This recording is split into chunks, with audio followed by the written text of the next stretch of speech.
Aboriginal and Torres Strait Islander viewers are advised that this program contains names, images, videos, and voices of people that have passed away.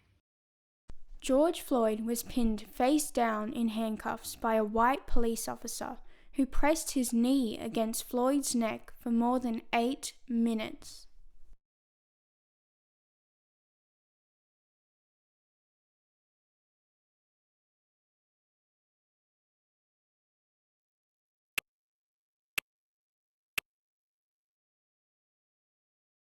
I came to wonder how we as a society had come to a level of such hatred. I decided to look back to a period of time in the 1960s when people wanted human rights, when people thought they could change anything. And I wonder, what happened to those people? What happened to that movement? They attack you, bust you all upside your mouth, and then take you to court and charge you with assault. What kind of democracy is that? If you are a black person and live in the black community all your life and walk out on the street every day seeing white policemen surrounding you,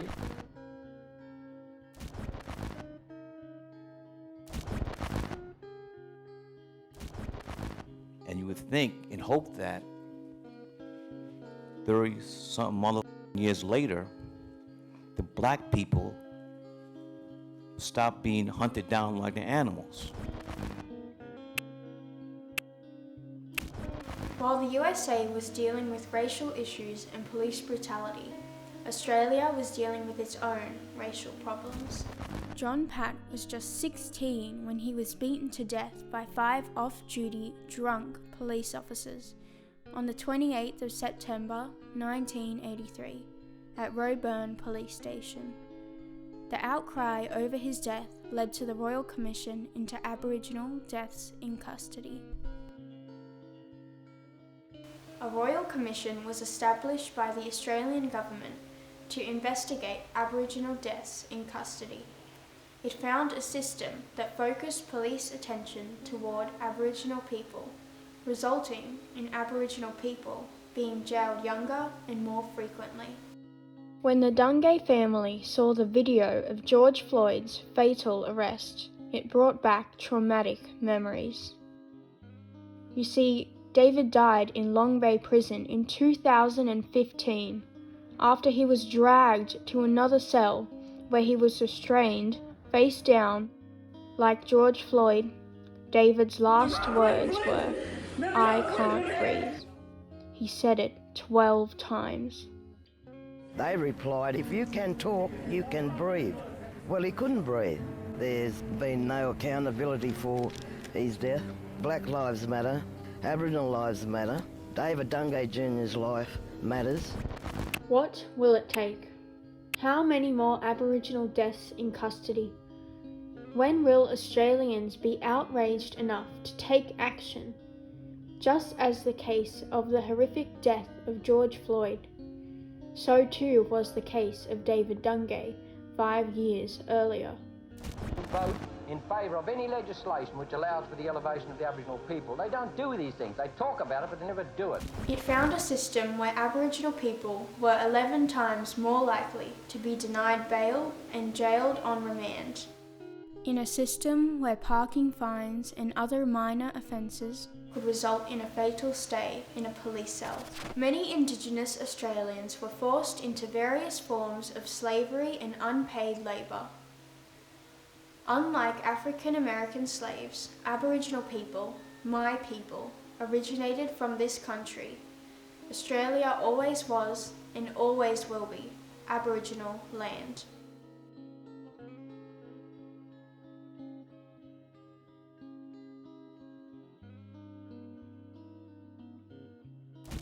I have a question.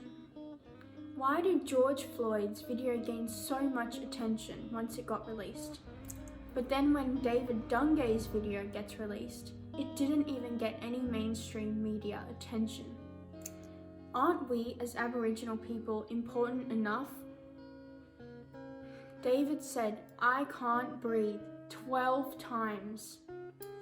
And the police replied, "If you can talk, you can breathe."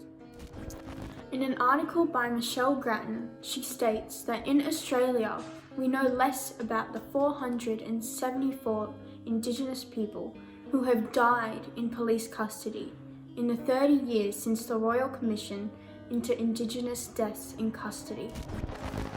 My hope is that we, as a nation, can break down the silos between races. The ultimate reward is when all Australians see each other as equals. My opinion for how Aboriginal deaths in custody are represented in society is that often it's a forgotten or non-existent thing. People wouldn't even know the names David Dungay. They wouldn't know Tanya Day and her story. People wouldn't even know that since 1991, when there was a Royal Commission into black deaths in custody, over 400 Aboriginal people have died whilst in custodial care. So these are things we have to become aware of, because that's how change is going to occur. I feel that the time has come when Australia can no longer tolerate legal racial discrimination against its Indigenous people. While George Floyd's death and the Black Lives Matter movement sparked extensive media attention, Aboriginal deaths in custody have had a harder time attracting sustained coverage, especially from mainstream news outlets. Media attention on the issue has been episodic and too often absent. When Aboriginal people die in custody, there is a complete national silence. First Nations people are likely to come to the attention of police. We know that. The First Nations people who come to the attention of the police are likely to be arrested and charged. We know that. First Nations people who come to the attention of the police will be charged, but they will also be sent to court. And when they go to court, what happens? They'll be sent to jail.